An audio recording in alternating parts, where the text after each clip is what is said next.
আসসালামু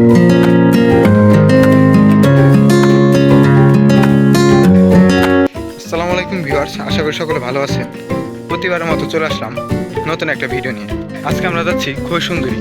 গ্রামের ভিতরে প্রাকৃতিক পরিবেশের যে একটি স্থান রয়েছে সেটির কথা যদি প্রথমে বলা হয়, সর্বপ্রথম আসে ক্ষয়সুন্দরীর নাম। চারিদিকে শস্য ক্ষেত, অপরূপ দৃশ্য।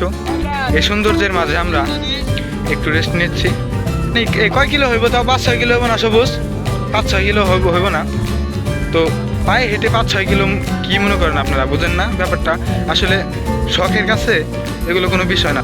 বিশেষ করে আমরা একটি ব্যাগ সাথে নিয়ে আসছি। তো এই ব্যাগের ভিতরে চানাচুর, মুড়ি এবং পেঁয়াজ কাটা, বিভিন্ন মশলা, তেল এগুলো আছে। ওখানে গিয়ে আমরা ঝালমুড়ি মাখিয়ে খাবো। প্রথমে আমরা ঢুকতে যাচ্ছি চানমোহনের ডাঙ্গা, সম্ভবত এটার নাম। বছরের প্রতিবারই এখানে এই সময়টায় অনেক বিদেশি পাখির আগমন হয়, বিদেশি পাখির দেখা পাওয়া যায়। তো এবার ওরকম দেখা যাচ্ছে না, হয়তোবা এখানে একটা নির্দিষ্ট সময় থাকে, ওই সময় পাখিগুলো এসে বসে, আবার একটা নির্দিষ্ট সময়, ওই সময় আবার উড়ে অন্য দূরে চলে যায়।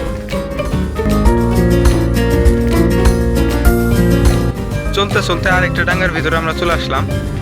ও কি বলবো গাইস, ঢোকার সময় পুরো একদম সুন্দর প্রাকৃতিক পরিবেশ। আবার ধরেন ভুতুরে টাইপেরও যদি বলেন তাও কিছু কম নয়।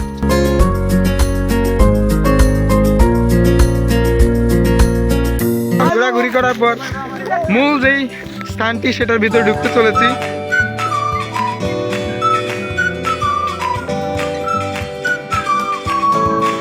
ওয়াও, সেই জায়গায় আমরা অবশেষে সেই কাঙ্ক্ষিত স্থানটি বের করেও দেখি কি আছে।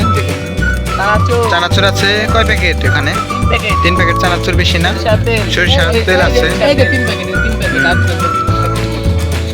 1 প্যাকেট।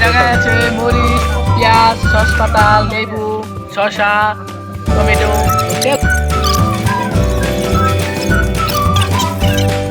সকলে ভালো থাকবেন, নিজের খেয়াল রাখবেন। দেখা হবে নতুন